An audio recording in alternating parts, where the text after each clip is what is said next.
Alhamdulillah. Alhamdulillah alladzi fatara al-mawjudati wa amata al-ahyadi wa ahya al-anwad. Ashhadu an la ilaha illallah wahdahu la syarika lah, alimul ghaibi wasyahada. Wa ashhadu anna Muhammadan abduhu wa rasuluhu sayyidul khalaiq wal bariyah.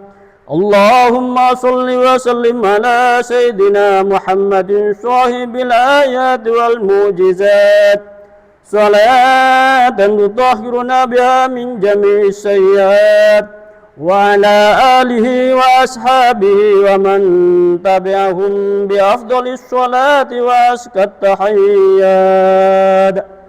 Amma ba'du, fa ya ayyuhan nas, usikum wa iyaya bitaqwallahi haqqa tuqatih fi jami'il awqati wal halad, waf'alul khairati wajtanibul muharramat, fastabiqul khairati wajtanibu anis sayyiat, wajahidun nafsa was-shaytan li'annakuma sayyidanati alaikum fil adawad. Hadirin jemaah salat Jumat yang dirahmati Allah Subhanahu wa taala. Pertama-tama marilah kita senantiasa bertakwa kepada Allah Subhanahu wa taala dengan menjalankan perintah-perintahnya serta menjauhi segala larangannya. Dan marilah kita senantiasa mengingat bahwa dunia yang kita tempati ini bukanlah tempat tinggal selamanya, melainkan kita sedang dalam suatu perjalanan menuju tempat tinggal yang sesungguhnya, yaitu tempat akhirat.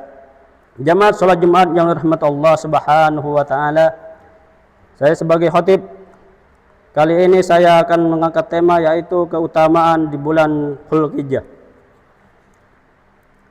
Saat ini kita berada di bulan yang mulia, yaitu bulan Dzulhijjah. Disebut bulan Dzulhijjah karena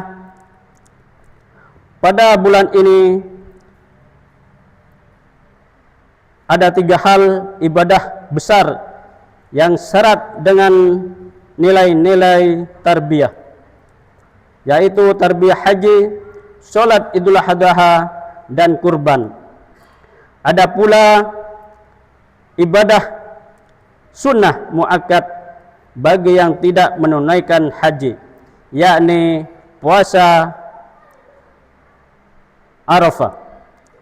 Keutamaannya melalui mimbar Jumat ini saya mengajak diri saya sendiri dan kita semua untuk mengisi bulan mulia ini dengan memperbanyak amal kebaikan sekaligus mengambil nilai-nilai tarbiyah dan meraih keutamaan yang ada di dalamnya. Hadirin jemaah salat Jumat yang dirahmati Allah Subhanahu wa taala, saat ini sebagaimana saudara-saudara kita yang menunaikan ibadah haji di tanah suci, inilah ibadah yang mengandung muatan tarbiyah historis luar biasa, bukan hanya bagi mereka yang sudah dipanggil Allah untuk menunaikannya, tetapi juga bagi kita yang belum berkesempatan menjalankan rukun Islam yang kelima ini. Di antara pelajaran berharga dari ibadah haji adalah deklarasi persamaan derajat manusia. Islam bukanlah agama yang mempertahankan atau mendukung diskriminasi atas dasar warna kulit dan suku bangsa. Allah tidak membedakan manusia dari segi hartanya, popularitas maupun jabatan dan kekuasaannya. Lalu bagaimana dengan kita yang belum mampu menunaikan haji? Masih ada banyak kesempatan amal untuk kita kerjakan. Yang pertama, memperbanyak ibadah dan amal soleh di 10 hari pertama Dzulhijjah. Bagi kita yang tidak berhaji, punya kesempatan untuk meraih banyak keutamaan di bulan Dzulhijjah, yakni memperbanyak ibadah pada tanggal 1 hingga 10 Dzulhijjah, sebab banyak hadis yang menjelaskan keutamaannya. Ibadah ini bisa berupa sedekah, berzikir, tilawah, dan amal saleh lainnya. Rasulullah sallallahu alaihi wasallam bersabda, tidak ada hari-hari di mana amal soleh lebih disukai oleh Allah Subhanahu wa taala daripada hari-hari ini, yakni hari pertama hingga ke-10 Dzulhijjah. Para salafus bertanya, "Ya Rasulullah, meskipun dibandingkan dengan berjihad fi sabilillah?" Beliau menjawab, memang meskipun dibandingkan dengan berjihad fi sabilillah, kecuali seorang yang pergi membawa nyawa dan hartanya, kemudian tidak satu pun di antara kedua-duanya itu yang kembali. Hadis riwayat Jemaah. Hadirin jemaah salat Jumat yang dirahmati Allah Subhanahu wa taala. Yang kedua, puasa Arafah. Puasa ini disunahkan bagi kita yang tidak menunaikan ibadah haji. Adapun bagi para jemaah haji tidak diperbolehkan berpuasa, karena saat itu mereka harus wukuf di Arafah dan membutuhkan tenaga yang cukup agar wukufnya bisa sempurna. Dengan demikian, keutamaan hari Arafah bisa dinikmati oleh orang yang sedang berhaji maupun yang tidak berhaji. Keutamaan puasa Arafah ini diriwayatkan oleh Abu Qanadah, yukaffiru sanatal badiyata wal baqiyata. Rasulullah sallallahu alaihi wasallam pernah ditanya tentang puasa hari Arafah. Beliau menjawab, puasa itu menghapus dosa 1 tahun yang lalu dan 1 tahun berikutnya. Hadis riwayat Muslim. Subhanallah, luar biasa mendengar keutamaan puasa Arafah ini. Pantaslah bila di hari Arafah itu banyak orang yang dibebaskan oleh Allah Subhanahu wa taala dari siksa neraka. Itu banyak orang yang dibebaskan karena keutamaan di Arafah ini. Sebagaimana penjelasan hadis, tidak ada satu hari yang pada hari itu Allah membebaskan para hamba dari api neraka yang lebih banyak dibandingkan hari Arafah. Hadis riwayat Muslim. Yang ketiga, salat Idul Adha. Jamaah salat Jumat yang dirahmati Allah Subhanahu wa taala, amal khusus di bulan Dzulhijjah berikutnya adalah salat Idul Adha. Jumhur ulama menjelaskan bahwa hukum salat Idul Adha sunnah muakkad. Ada beberapa ulama yang berpendapat hukumnya wajib jika pada salat Idul Fitri disunnahkan, makan terlebih dahulu sebelum berangkat sholat. Maka sholat Idul Adha adalah kebalikannya, disunnahkan makan setelah sholat Idul Id, sholat Id. Yang keempat, berkorban. Jemaah sholat Jumat yang dirahmati Allah Subhanahu wa taala, amal lainnya yang sangat istimewa dan khusus di bulan Dzulhijjah adalah korban.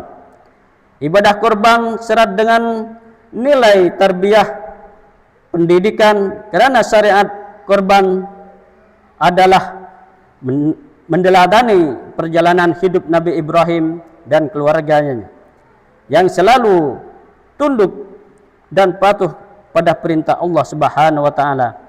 Kita sekarang memang tidak diperintahkan untuk menyembelih Ismail kita, tetapi menyembelih kambing, domba, sapi atau unta sebagai bentuk ketaatan dan pengorbanan kita kepada Allah Subhanahu wa taala. Tidak ada amalan yang diperbuat manusia pada hari raya kurban yang lebih dicintai oleh Allah Subhanahu wa taala selain menyembelih hewan. Sesungguhnya hewan kurban ini kelak pada hari kiamat akan datang beserta tanduk-tanduknya, bulu-bulu dan kuku-kukunya. Sesungguhnya sebelum darah kurban itu mengalir ke tanah, pahalanya lebih diterima oleh Allah Subhanahu wa taala. Maka renungkanlah jiwa dengan berkurban. Hadis riwayat Tirmizi. Demikianlah amal-amal khusus selama bulan Dzulhijjah. Semoga Dzulhijjah kali ini semakin mendekatkan kita kepada Allah Subhanahu wa taala sehingga kita memperoleh ridha dan rahmat dan ampunannya. Dengan demikian kita bisa berharap bertemu Allah kelak di surganya. Jemaah salat Jumat yang rahmat Allah Subhanahu wa taala, akhir marilah kita berusaha memanfaatkan hari-hari yang penuh keutamaan ini dengan menambah diri dan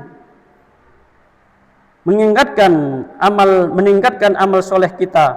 Kita memanfaatkan waktu yang ada, yang memperbanyak zikir kepada Allah Subhanahu wa taala sehingga kita akan menjadi orang-orang mendapatkan kelapangan hati, senantiasa takut kepada Allah dan terjaga dari gangguan setan. Amin ya rabbal alamin.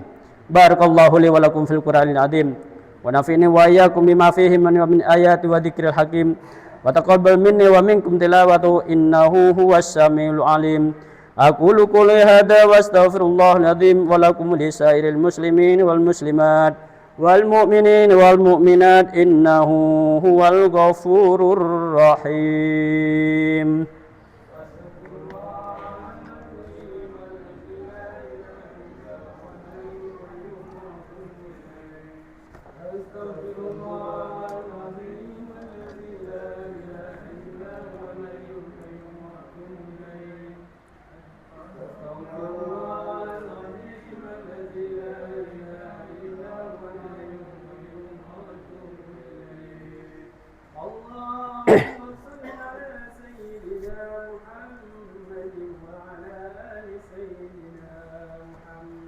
Allahumma salli Bismillahirrahmanirrahim. Alhamdulillahi rabbil alamin wassalatu wassalamu ala asrafil anbiya wal mursalin wal aqibatu lil muttaqin wala udwana illa 'alal zalimin. Asyhadu an la ilaha illallah wahdahu la syarikalah wa asyhadu anna Muhammadan abduhu wa rasuluhu la nabiyya ba'dah. Allahumma sholli ala sayyidina Muhammad wa ala ali sayyidina Muhammad kama shallaita ala sayyidina Ibrahim wa ala ali sayyidina Ibrahim fil alamin innaka Hamidum Majid. Qala Allah ta'ala fi kitabil karim, a'udzu billahi minasy syaithanir rajim. Bismillahirrahmanirrahim. Ya ayyuhalladzina amanu taqullaha haqqa tuqatih wa la tamutunna illa wa antum muslimun. Wa qala Allah ta'ala innallaha wa malaikatahu yusholluna 'alan nabi ya ayyuhalladzina amanu shollu 'alaihi wa sallimu taslima. Allahumma ighfir lil muslimin wal muslimat wal mu'minin wal mu'minat al-ahya'i wal amwat innaka sami'un qaribun mujibud da'awat. Rabbana taqabbal minna innaka antas samiul alim. Rabbana waj'alna muslimina lak wa min dhurriyyatina ummatan muslimatan lak wa arina manasikana wa tub 'alaina innaka antat tawwabur rahim. Rabbana la tuzigh qulubana ba'da idh hadaytana wa hab lana min ladunka rahmah innaka antal wahhab. Rabbana zalamna anfusana wa in lam taghfir lana wa tarhamna lanakunanna minal khasirin wa tub 'alaina innaka antas samiul alim. Rabbana atina fid dunya hasanah wa fil akhirati hasanatan wa qina adzabannar. Ibadallah, innallaha ya'murukum bil ihsan wa ita'i dzil qurba wa yanha 'anil fahsya'i wal munkar wal baghi ya'idukum la'allakum tadhakkarun. Fadhkurullaha al-'azim wa dhkurullaha 'ala ni'matin wa yarukum wa la dzikrullahi akbar. Aqimis shalah.